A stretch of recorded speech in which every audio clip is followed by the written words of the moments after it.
Oi pessoal, tudo bem? Eu sou a professora Marcela, de Sociologia, aqui do J Explica.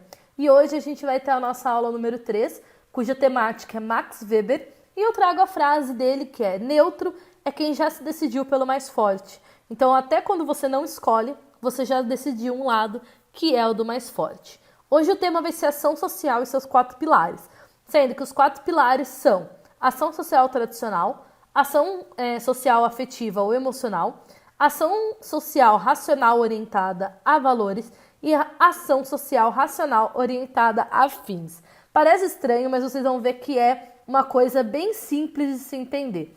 Antes da gente começar, eu quero partir para uma introdução, por quê?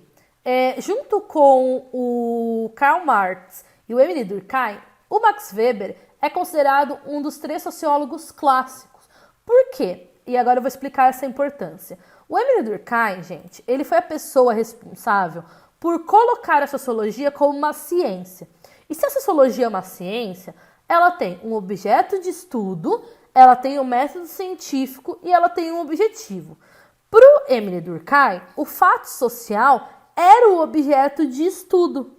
Então, como toda ciência, né, que tem que ter esses parâmetros, ele fala que o objeto de estudo dele é o fato social. Lembrando que vocês viram lá na primeira aula já, que fato social são maneiras de agir, pensar, sentir, que desempenham ali uma força sobre os indivíduos e obriga eles a se adaptarem às regras da sociedade em que eles vivem.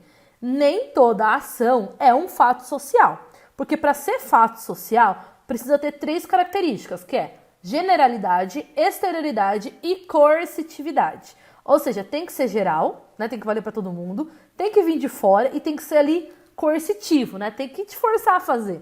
Por exemplo, quando a gente usa roupa, é coercitivo, é exterior e vale para todo mundo. Tudo bem?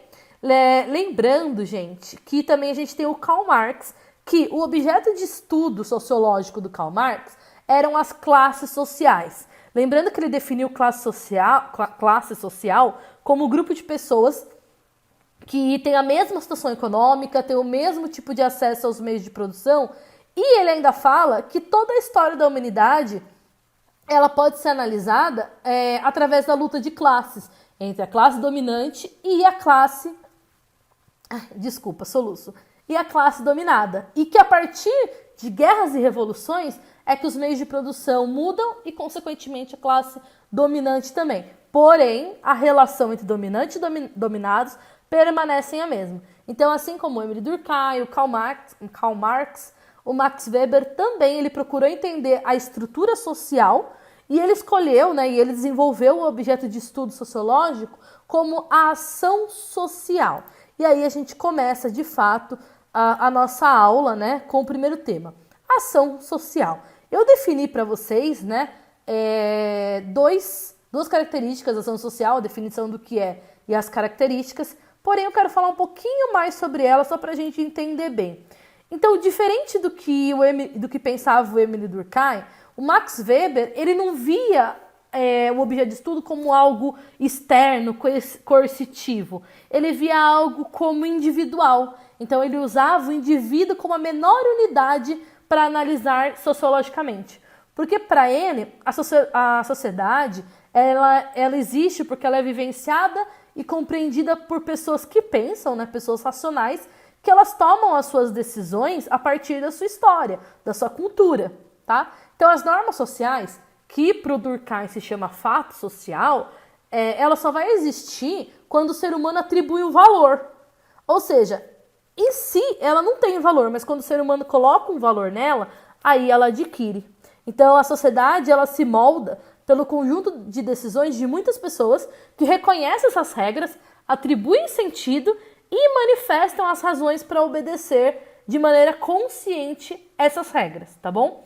Então, em resumo, para o Max Weber, a ação social ela é definida como toda a ação das pessoas levando em conta a expectativa de ação dos demais, tá? É uma ação que é orientada ao outro.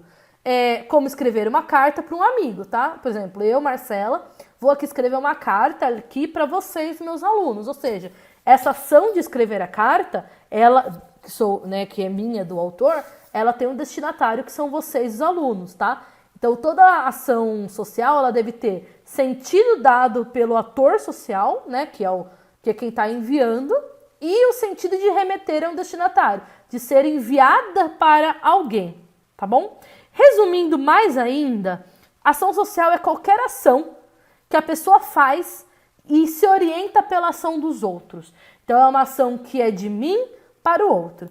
Eu só quero explicar rapidinho uma diferença, que é ação social é diferente de comportamento social, porque a ação social tem que estar atrelada às decisões das demais pessoas e não somente uma imitação, como é o comportamento social, tá? Comportamento social, por exemplo, é quando numa tarde de verão começa a cair uma chuva e todo mundo na rua abre o guarda-chuva. Isso não é uma ação, isso é só um comportamento, tá bom?